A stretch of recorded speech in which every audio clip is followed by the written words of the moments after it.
नमस्कार प्यारे बच्चों, आप सभी का बहुत बहुत स्वागत है परीक्षा मंथन के ऑफिशियल यूट्यूब चैनल पे। आज हम लेक्चर स्टार्ट कर रहे हैं भूगोल का। लास्ट के 2 लेक्चर के माध्यम से आप लोग जान पाए होंगे कि कैसे हमें प्री के सिलेबस को अप्रोच करना है, उसके साथ में मेंस में हमें कैसे चीज़ों को लेकर आगे चलना है। 2 वीडियो के माध्यम से आप ये बहुत अच्छे से जान गए होंगे। आज के लेक्चर के माध्यम से आप ये जानेंगे कि जियोमॉर्फोलॉजी, भू आकृति विज्ञान जो सेगमेंट है उसमें हमें क्या क्या प्रिपेयर करना है। उससे पहले मैं आपको बताऊंगा इस कि जैसे कि मैंने आपको बताया था, जिसमें जियोमॉर्फोलॉजी हो गया और एक हमने डिस्कस किया था क्लाइमेटोलॉजी और एक हमने डिस्कस किया था ओशनोग्राफी, राइट। अब इन तीनों के सम्मिलित प्रभाव से ज़रा एक चीज़ आप जान पाएँ, यहीं से बाकी के टॉपिक भी जनरेट हो जा रहे हैं। वो कैसे हो रहे हैं ज़रा एक बार समझें। फिर आज के लेक्चर से हम लोग जियोमॉर्फोलॉजी यानी भू आकृति विज्ञान हम लोग शुरू कर देंगे।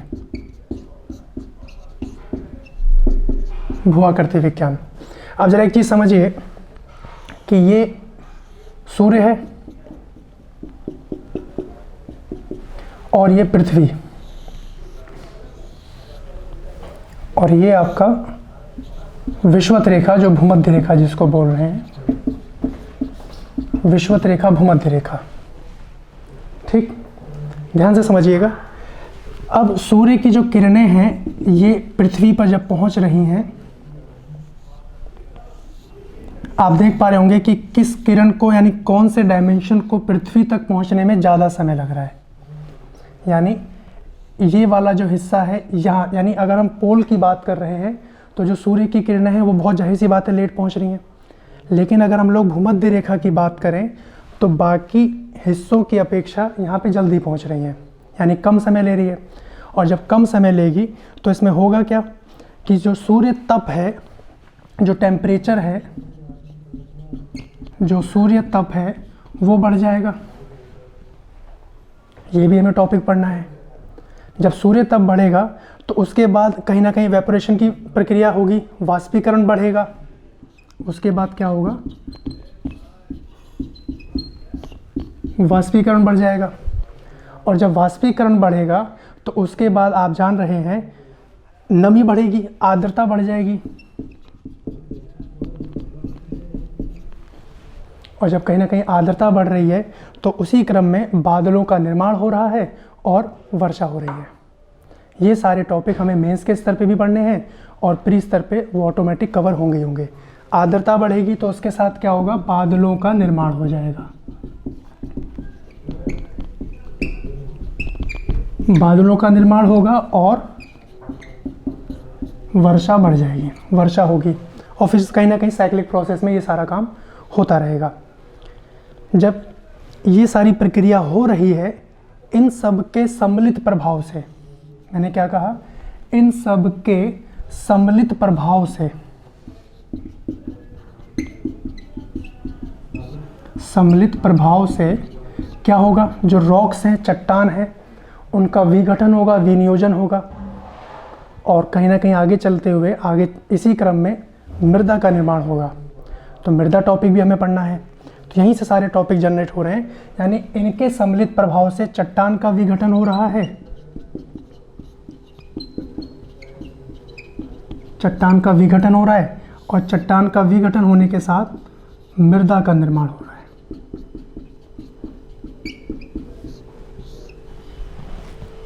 देख पा रहे हैं आप लोग, सारे टॉपिक यहीं से क्लियर होते चल रहे हैं। जब मृदा का निर्माण होगा तो आप लोग जान पाएंगे प्राकृतिक वनस्पतियों का विकास होगा। और प्राकृतिक वनस्पतियों के संदर्भ में जब कहीं ना कहीं जैव विविधता बढ़ेगी आगे, जो पर्यावरण पारिस्थितिकी तंत्र को आगे बढ़ाएगी। तो यहीं से हमारा अगला सेगमेंट जो कनेक्ट हो जाता है, इकोलॉजी एंड एनवायरनमेंट। तो यहाँ पे आप लिख सकते हैं कि मृदा, यानी अब इसके बाद क्या होगा, प्राकृतिक वनस्पतियों के,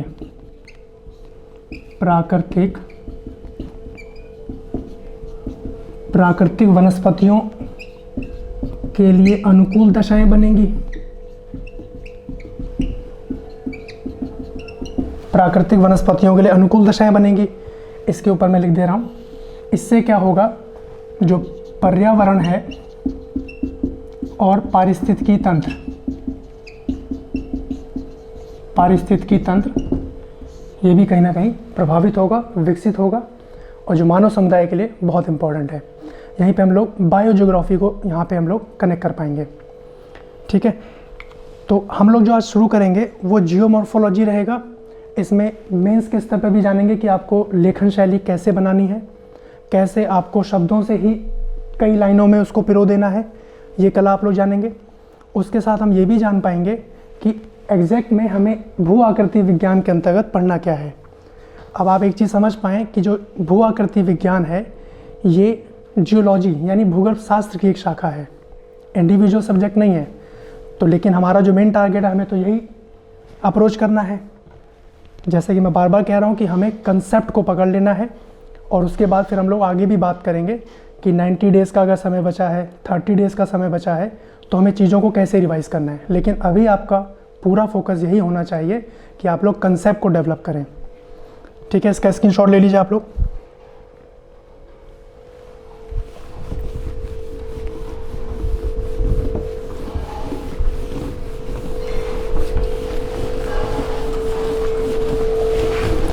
अब हम जियोमॉर्फोलॉजी के ऊपर बात कर रहे हैं। सबसे पहले हम ये जान पाएँ कि जो जियोमॉर्फोलॉजी भू आकृति विज्ञान है, इस टॉपिक को तैयार करने से पहले कि इसका एडवांटेज क्या है और डिसएडवांटेज क्या है, तभी तो हम लोग टॉपिक को अच्छे से समझ पाएंगे। पहले इसके एडवांटेज की तरफ बात करते हैं। इसको भी मैं रेस कर दे रहा हूँ। देखिए, अगर भू आकृति विज्ञान के हम लोग एडवांटेज की बात करें तो इसका एडवांटेज क्या है कि भाई स्टैटिक टॉपिक है।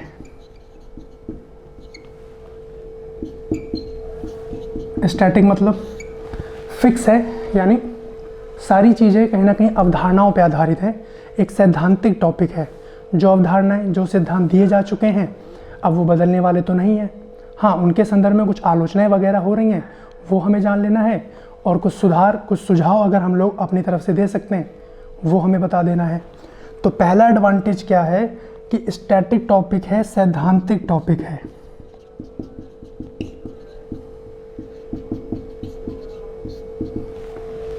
ठीक, अभी मैं डिसएडवांटेज पे बात करूंगा। दूसरा इसका जो एडवांटेज है, एक तो सैद्धांतिक हो गया जो कि अवधारणाओं पे आधारित है कहीं ना कहीं। उसके बाद यहाँ से स्ट्रेट क्वेश्चन देखने को बनते हैं, यानी एक बार आप कंसेप्ट जान गए। जैसे मान लीजिए हमने बात करी पृथ्वी की आंतरिक संरचना, तो भाई पृथ्वी की आंतरिक संरचना के संदर्भ में जो जो अवधारणाएं, जो जो सिद्धांत दिए गए हैं या जो जो अध्ययन किए गए हैं, वहीं से स्ट्रेट फॉरवर्ड क्वेश्चन रहेंगे। ठीक, उसके बाद यानी स्ट्रेट क्वेश्चन यहाँ से रहते हैं। स्ट्रेट क्वेश्चन यहाँ से देखने को बनते हैं, और ये सब हम लोग कैसे मेमोराइज कर पाएंगे? मैप की मदद से, डायग्राम की मदद से। ठीक, अब इसका डिसएडवांटेज समझें कि भाई इसमें समस्या क्या है।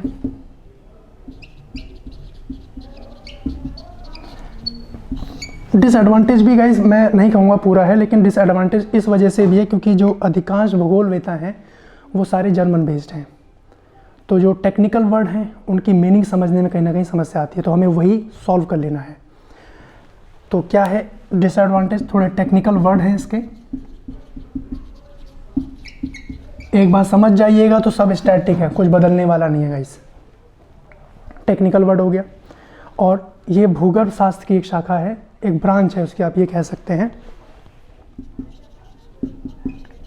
भूगर्भ शास्त्र की शाखा। ठीक है, ये इसके एडवांटेज डिसएडवांटेज हैं। तो यहीं से आपको शॉर्ट नोट भी देखने को मिल सकता है और लॉन्ग क्वेश्चन भी देखने को मिल सकता है। फिक्स है मामला, इससे बाहर कुछ पढ़ने की आवश्यकता नहीं होनी चाहिए। जो जो चीज़ों पर हम लोग बात करेंगे, आप इसका स्क्रीनशॉट लें, फिर आगे बढ़ा जाए।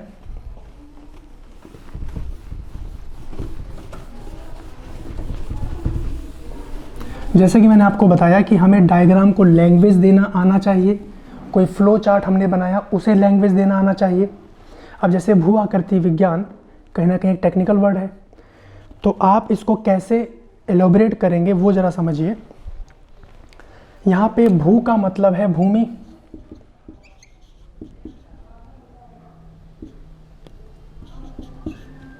भूमि, आकृति यानी जितने भी निर्मित स्थल स्वरूप हैं, जिस आकृति में वो बन गए हैं। आकृति मतलब निर्मित स्थल स्वरूप, निर्मित स्थल स्वरूप। देखिए एक एक वर्ड को हम एलोबरेट कर रहे हैं।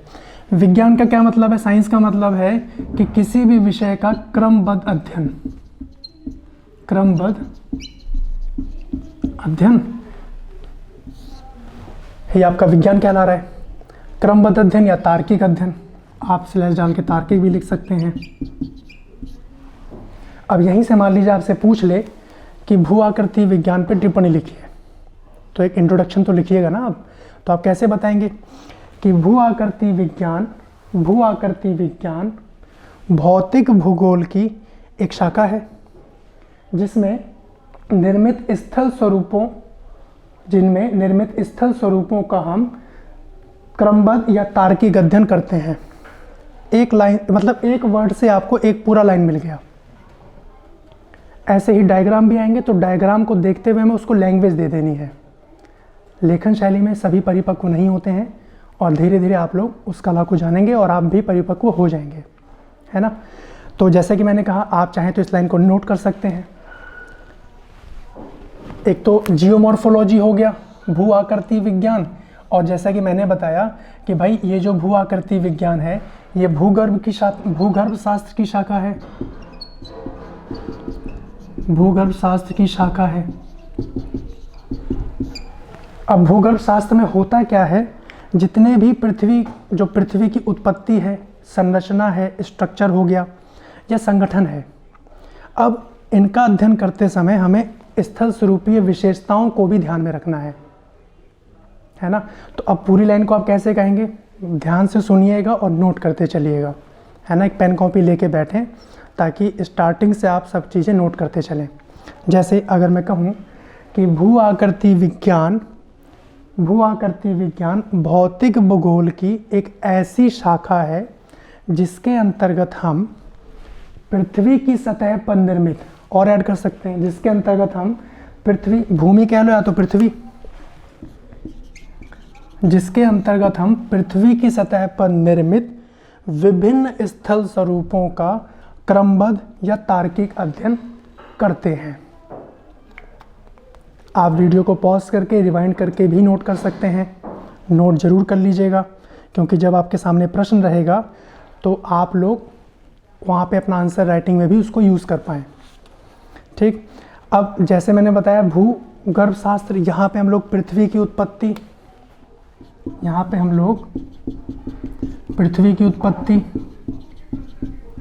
संरचना और संगठन, इससे संबंधित बात होती है, जहाँ पे हम लोग जान पाते हैं कि जो पृथ्वी में जितने भी विभिन्न स्थल स्वरूप आए हैं उनका कारण क्या है, कैसे वो आ पाए हैं, है ना। आगे बढ़ने से पहले मैं आपको बताऊं कि अब इस टॉपिक के अंतर्गत हम लोग पढ़ेंगे क्या क्या। जियोमॉर्फोलॉजी के अंतर्गत सबसे पहले आपको ये जानना है कि पृथ्वी की आंतरिक संरचना कैसी है। कंसेप्ट को एक बार डेवलप कर लेना है। उस आंतरिक संरचना के अंतर्गत पृथ्वी में संचलन कैसे हो रहा है, भूकंप कैसे आ रहा है, ज्वालामुखी कैसे आ रहे हैं, पर्वत का निर्माण कैसे हो रहा है, तो उन सभी का एक बेसिक कंसेप्ट टॉपिक रहेगा पृथ्वी की आंतरिक संरचना, है ना। तो आप नोट करेंगे, हम इसके अंतर्गत पढ़ेंगे क्या क्या।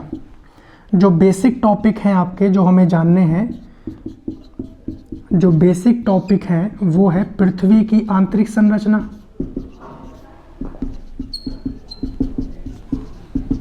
पृथ्वी की आंतरिक संरचना।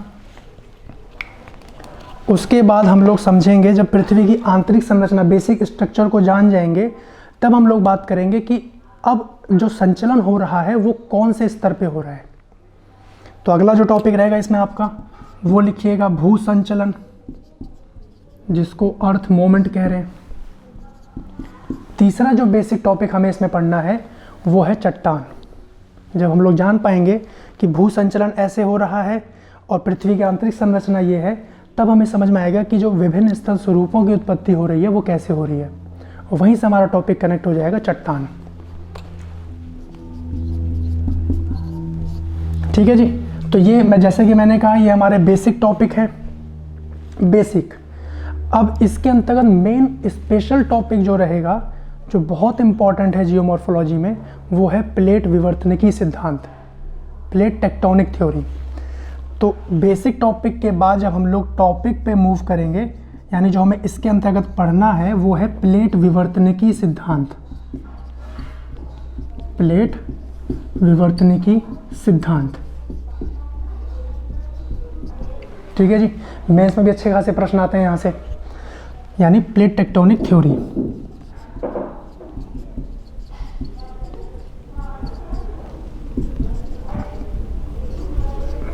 ठीक, बेसिक यानी बेस क्लियर कर लेने के बाद हम लोग टॉपिक पे अप्लाई करेंगे और फिर इसका एप्लीकेशन समझेंगे कि कहाँ कहाँ यूज हो रहा है।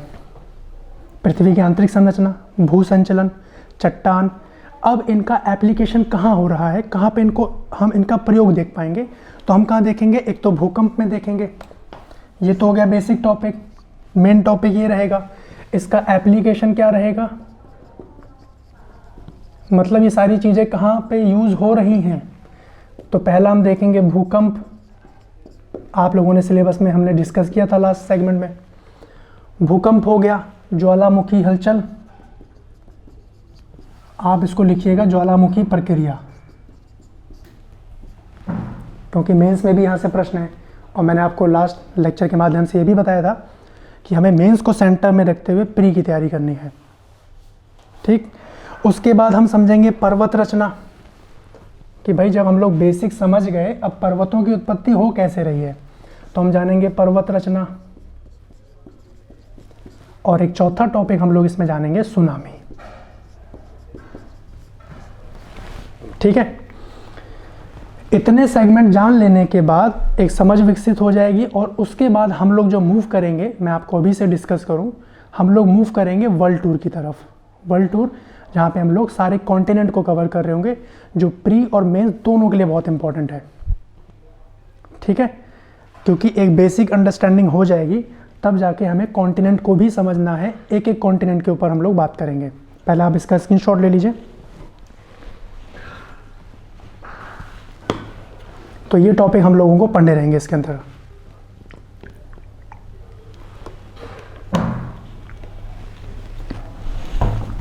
चलिए इरेज करने का इसको।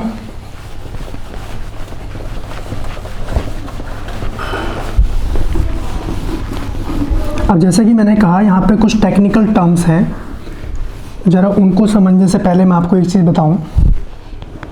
जैसे आपने हिंदी सब्जेक्ट में सुना होगा अनेक शब्दों के एक शब्द।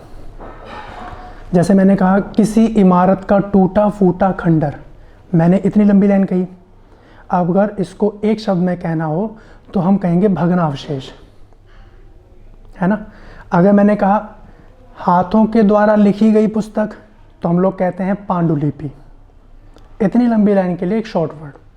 उसी तरीके से हमें इसके अंतर्गत ये जानना है कि अगर कोई बहुत बड़ी लाइन है तो हम उसको शॉर्ट में कैसे कह सकते हैं, क्योंकि जब प्रश्न 150 वर्ड का आता है तो शब्दों का चयन बहुत इंपॉर्टेंट हो जाता है। तो वो यहाँ पे आपका कहीं ना कहीं वर्क रहेगा।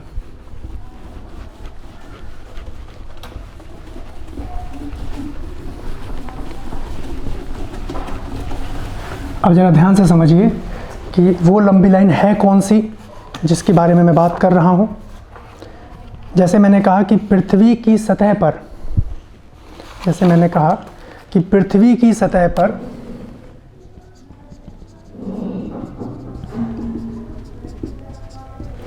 पृथ्वी की सतह पर विभिन्न प्रकार के स्थल स्वरूपों की उत्पत्ति।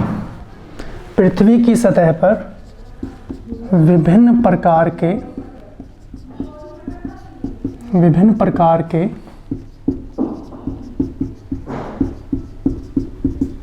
स्थल स्वरूपों की उत्पत्ति। अगर मैं इसे शॉर्ट में कहना चाहूं, पृथ्वी की सतह पर विभिन्न प्रकार के स्थल स्वरूपों की उत्पत्ति। अब अगर मैं इसको कम शब्द में लिखूं, शॉर्ट में लिखना चाहूं, तो मैं क्या कहूंगा कि पृथ्वी की सतह असमांगी है, मतलब समान नहीं है। तभी तो विभिन्न प्रकार के स्थल स्वरूप देखने को मिल रहे हैं। कहीं समतल है, कहीं उबड़ खाबड़ है, कहीं बहुत ऊंचाई है, तो कहीं बहुत ढाल है। तो हम इसके लिए शॉर्ट में क्या लिखेंगे कि पृथ्वी की सतह असमांगीय है। पृथ्वी की सतह असमांगीय है। अब जरा ध्यान से समझे, ये मैंने शॉर्ट में लिखा है इतनी लंबी लाइन को, यानी पृथ्वी की सतह असमांगीय है, विभिन्न प्रकार के स्थल स्वरूपों की उत्पत्ति हो रही है, तो ये तो प्रभाव हो गया। इसका कारण क्या है, क्यों हो रहा है ऐसा? तो जैसे कि मैंने कहा, ये तो प्रभाव है, ये प्रभाव है, तो इसका कारण क्या है? क्योंकि जो भू संचलन कहीं ना कहीं इसका कारण है, यानी सतह अस्थायी और परिवर्तनशील है, जिसके कारणवश ये सारी चीज़ें हो रही हैं। इसका कारण है कि पृथ्वी में कहीं ना कहीं संचलन हो रहा है। तो इसका कारण क्या है? भू संचलन। इसका कारण क्या है? भू संचलन। अब जरा एक चीज़ समझें इसके अंतर्गत, ये हो गया इसका कारण। अब संचलन हो रहा है, ये किसकी वजह से हो रहा है? सतह पे जो परिवर्तन हो रहे हैं, कोई बल इसमें काम कर रहा होगा, कोई फोर्स पीछे से लग रहा होगा।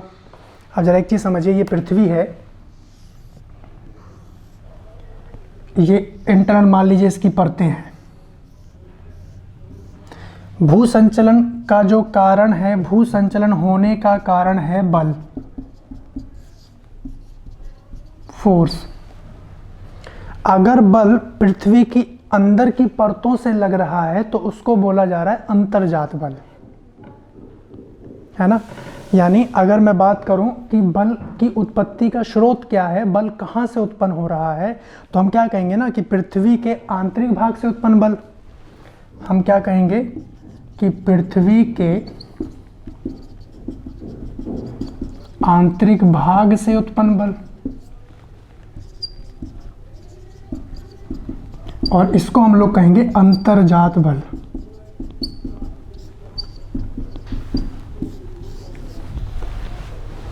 एक तो अंदर की परतों से लग रहा है, एक वायुमंडल से भी तो लग रहा होगा। जो वायुमंडल, जो पृथ्वी की सतह से लगा, जो संलग्न जो वायुमंडल परत है, उससे भी एक फोर्स लग रहा है, जिसको हम लोग कह रहे हैं बहिर्जनित बल।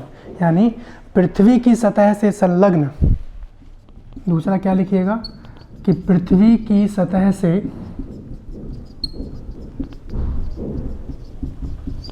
संलग्न वायुमंडलीय परत, वायुमंडलीय परत। तो पृथ्वी की सतह से संलग्न जो वायुमंडलीय परत है, यानी जो बाहर से लग रहा है, उसको बोला जा रहा है बहिर्जनित बल। क्या बोल रहे हैं? बहिर्जनित बल।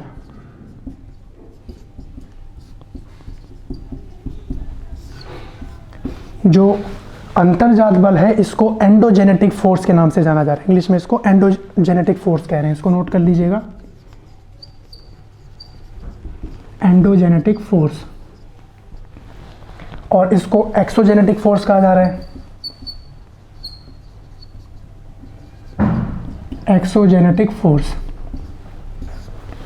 ठीक है जी। तो हमें इतना तो पता लग गया कि पृथ्वी की सतह पर विभिन्न प्रकार के स्थल स्वरूपों की उत्पत्ति तो हो रही है। ऐसा क्यों हो रहा है? क्योंकि कहीं ना कहीं पृथ्वी का भू संचलन हो रहा है। भू संचलन होने के लिए जिम्मेदार कौन है? फोर्स। अब वो फोर्स पृथ्वी के आंतरिक परतों से भी लग रहा है और बाहर से भी लग रहा है। तो हमारा टॉपिक तो निकल के आया ना इसमें, अंतर्जात बल यानी भू संचलन हमारा टॉपिक भी है। अंतर्जात बल लग रहा है और बहिर्जनित बल लग रहा है। इनको जानने के लिए हमें पहले पृथ्वी की आंतरिक संरचना पता होना चाहिए कि आखिरकार ये बल किस लेयर पे लग रहा है। भूकंप आ रहा है, पर्वतों की उत्पत्ति हो रही है, तो कौन सा बल काम कर रहा है, उसको जानने के लिए आगे बढ़ने से पहले हम लोग पहले पृथ्वी की आंतरिक संरचना को समझ लेते हैं। तब हमें भू संचलन को समझना बहुत आसान हो जाएगा। लेकिन मैं आपको एक डायग्राम यहाँ पे ड्रॉ कर रहा हूँ, क्योंकि पृथ्वी की सतह पर विभिन्न प्रकार के स्थल स्वरूपों की उत्पत्ति हुई है। अब वो कौन कौन से स्थल स्वरूप हैं, एक मैं डायग्राम ड्रॉ करूंगा और आपको बताऊंगा कि उस डायग्राम को आप कैसे लैंग्वेज देंगे, है ना।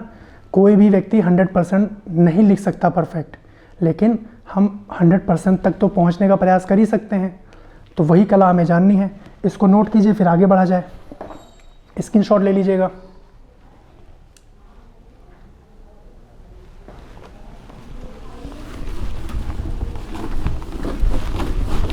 अब जो विभिन्न प्रकार के स्थल स्वरूप हैं, जरा उनके एक बार नाम देख लेते हैं।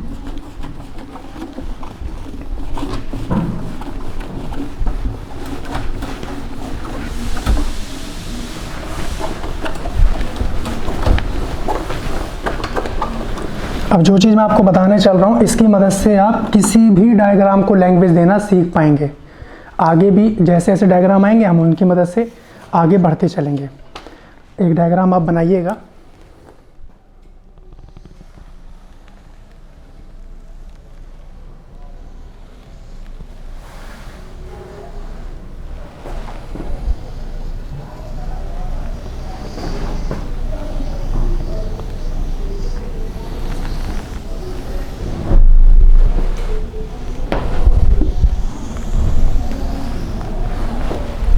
देख पा रहे हैं? तो पृथ्वी की सतह पर निर्मित विभिन्न स्थल स्वरूपों में सबसे ऊंची संरचना पर्वत कहला रही है।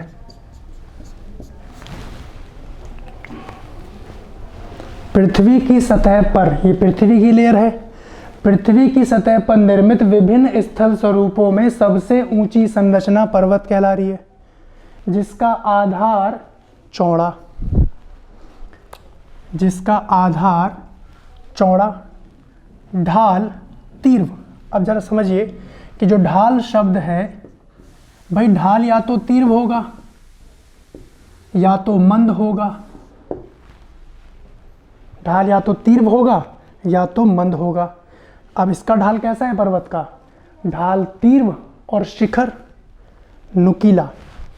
शिखर नुकीला है। उसी के बाद हम जब आगे बढ़ते हैं तो आगे की जो संरचना है वो है पठार, उसको पठार कह रहे हैं। पठार से जब हम लोग आगे बढ़ते हैं तो कहीं ना कहीं हम मैदानी एरिया देखते हैं, पूरा मैदानी एरिया चल रहा है। अब इसके साथ में ज़रा समझिए, ये पूरा जल भरा हुआ है,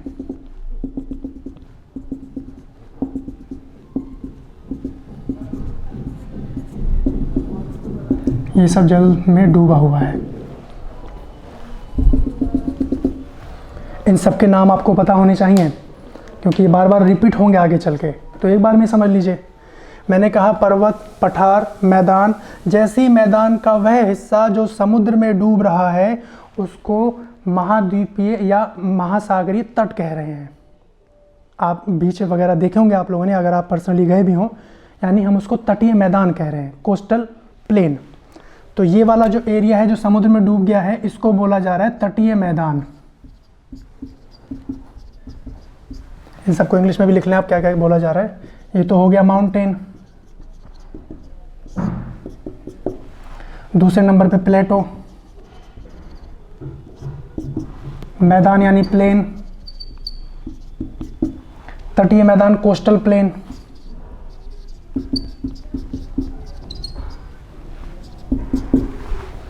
उसके बाद जैसे ही हम तटीय मैदान से आगे चल रहे हैं, जितना हिस्सा जल में बिल्कुल मग्न हो गया, जलमग्न हो गया है, यानी इतना हिस्सा क्या कहलाएगा? महाद्वीपीय जलमग्न, यानी महाद्वीपीय मगन तट। महाद्वीप का वह हिस्सा जो जल में जलमग्न हो गया है उसको बोला जा रहा है महाद्वीपीय मगन तट। 5वां नंबर,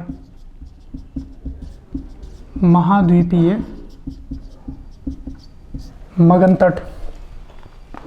फिर जैसे ही महाद्वीपीय मगन तट से आप आगे देख रहे होंगे तो ढाल और तीव्र हो गया। समुद्र का स्टार्टिंग का हिस्सा गहरा नहीं होता है क्योंकि कहीं ना कहीं तटीय मैदान बना हुआ है, पानी तो आ रहा है बहते हुए, लेकिन जैसे ही हम लोग तटीय मैदान से आगे की तरफ बढ़ते रहेंगे, जितना हिस्सा जलमग्न हो गया है वो महाद्वीपीय मगन तट। फिर और नीचे बढ़िएगा तो उसको कहा जाएगा महाद्वीपीय ढाल। अब वहाँ से गहराई शुरू हो जाएगी, महाद्वीपीय ढाल।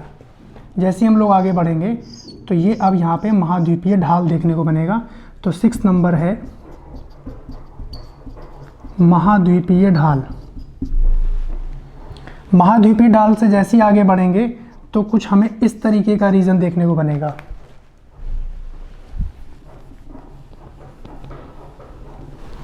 कुछ इस तरीके का रीजन देखने को मिलेगा, यानी जो महाद्वीपीय ढाल है उसको कॉन्टिनेंटल स्लोप के नाम से जाना जा रहा है। तो आप लिख सकते हैं continental slope, continental slope. 6 number हो गया। 7 नंबर पे जैसे हम लोग देख रहे हैं, अब महाद्वीपीय ढाल के बाद जो अगला नंबर है वो है महाद्वीपीय उभार, यानी अब यहाँ से हल्का सा उठा है मामला, तो इसको बोला जा रहा है महाद्वीपीय उभार। महाद्वीपीय उभार महाद्वीपीय उभार यानी कॉन्टिनेंटल राइज। महाद्वीप का वह हिस्सा जो समुद्र तट में है, समुद्र के अंदर है, जो उठ रहा है, उसको बोले महाद्वीपीय उभार यानी कॉन्टिनेंटल राइज।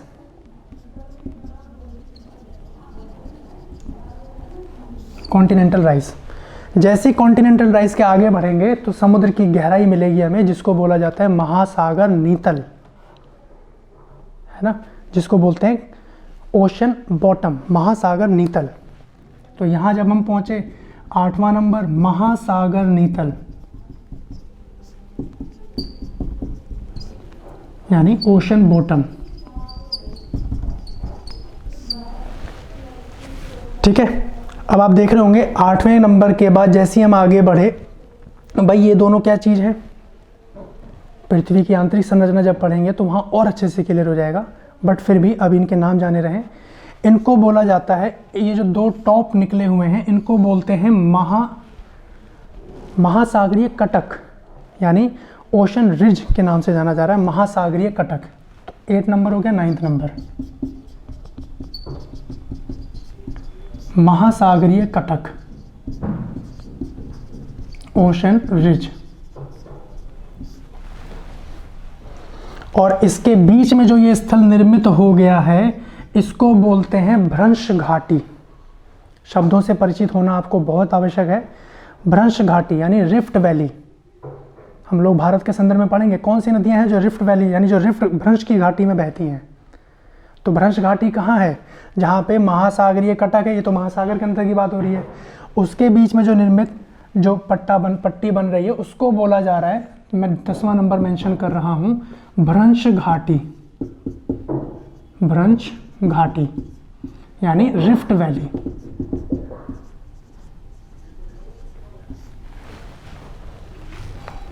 ठीक है, अब अगर आपसे कहा जाए कि इसी को आप लोग, ये पृथ्वी पर निर्मित विभिन्न स्थल स्वरूप हैं, आप लोग डायग्राम ऐसे ही बनाइएगा और कोई बहुत अच्छी पेंटिंग बनाने की आवश्यकता नहीं है, बस इतना क्लियर रहे कि हाँ जो आप बताना चाह रहे हैं वो दिख रहा है ना, क्योंकि पेंटिंग बनाने का तो बहुत समय जा सकता है। तो आपको ध्यान रखना है कि अब देखिए आप इसको लैंग्वेज कैसे देंगे। हमें पता लग गया इसका आधार चौड़ा है, शिखर तीव्र है, शिखर नुकीला है, ढाल तीव्र है। जब पठार की तरफ बात कर रहे हैं तो इसका तो शिखर नहीं है, शिखर इसका कैसा हो जाएगा, शिखर इसका कम नुकीला रहेगा, पर्वत की अपेक्षा कम नुकीला है, या हम सपाट भी कह सकते हैं। अब इसके ढाल की बात की जाए तो पर्वत की अपेक्षा इसका ढाल मंद है। फिर जब हम आगे बढ़ते हैं तो जो मैदानी एरिया है वो पर्वत और पठार से इसकी ऊंचाई तो बिल्कुल कम है, और ये कई जगह मैदान समतल भी देखने को मिलता है और कई जगह ऊबड़ खाबड़ देखने को मिलता है। उसके बाद जैसे ही हम लोग आगे बढ़ते हैं, मैदान का वह एरिया जो जल में समा रहा है उसको तटीय मैदान कह रहे हैं। आगे बढ़ा जाए तो यही तटीय मैदान का वह हिस्सा जो जलमग्न हो जा रहा है उसको महाद्वीपीय मगन तट के नाम से जाना जा रहा है। यानी पूरा डायग्राम अगर आपके दिमाग में फीड है तो आप लोग उसको देख के आंसर कर पाएंगे। अब आप देखिए इसका आंसर कैसे लिखेंगे, ध्यान से देखिएगा बोर्ड। स्थल की सतह पर निर्मित विभिन्न स्थल स्वरूपों में, नोट करते चलिएगा, पर्वत सबसे ऊंची संरचना है जिसका आधार चौड़ा, ढाल तीव्र, शिखर नुकीला होता है।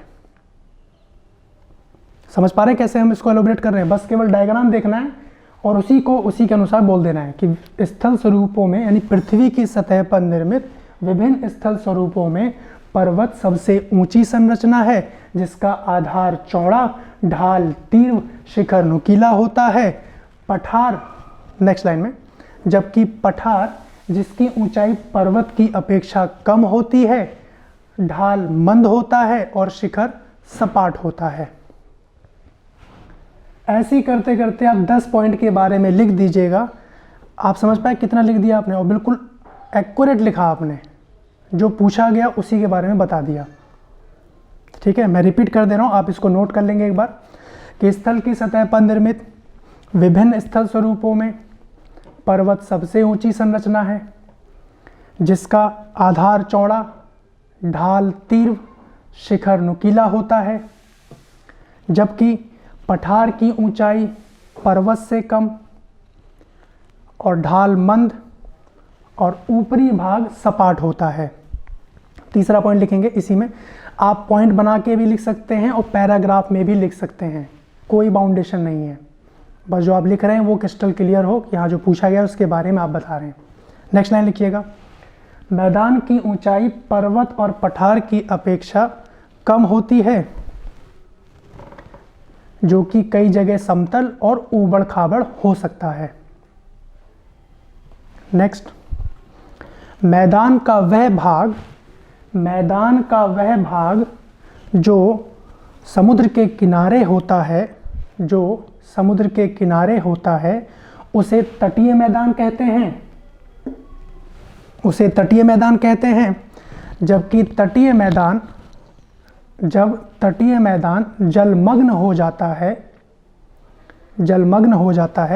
तो उसे महाद्वीपीय मगन तट कहते हैं। जब तटीय मैदान जलमग्न हो जाता है तो उसे महाद्वीपीय मगन तट कहते हैं।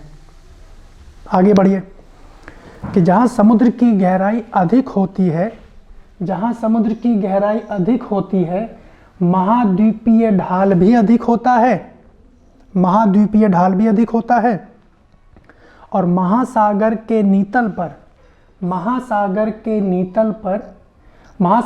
नीतल की ऊंचाई महाद्वीपीय उभार से कम होती है, और लंबे गहरे सकरे पट्टी को महासागरीय कटक कहते हैं, और इनके मध्य अवस्थित सकरे पट्टी को भ्रंश घाटी कहते हैं। क्लियर हो गया? आप समझ पाए कि आपको डायग्राम को कैसे लैंग्वेज देनी है। अब हम लोग बात करेंगे पृथ्वी की आंतरिक संरचना के ऊपर कि पृथ्वी की आंतरिक संरचना आखिरकार है कैसी। ठीक है, तो अब जरा एक चीज़ इसको आप पहले नोट कर लीजिए और जो जो मैंने बोला है उसको अक्षरता नोट कर लीजिएगा। इसका स्क्रीनशॉट ले लें आप लोग। यही सारे स्थल स्वरूप हमें जानने हैं कि भाई पर्वत बन रहा है तो पर्वत निर्माण हो कैसे रहा है, पठार बने, कहीं ना कहीं चट्टान, हम समझेंगे उसके बारे में। चट्टान का ही जब विघटन विनियोजन हो जा रहा है, भाई बाहर के कारकों की वजह से, चाहे बारिश हो रही है, नमी आ रही है, तो चट्टानें चटक रही हैं, मिट्टी का निर्माण हो रहा है, मृदा, प्राकृतिक वनस्पति, जैव विविधता सब कनेक्ट हो जाएगा उससे। मैदान, तटीय मैदान, ये सारी चीज़ें हमें अब आगे चल के देखनी है। इसका स्क्रीनशॉट ले लें फिर आगे बढ़ा जाए।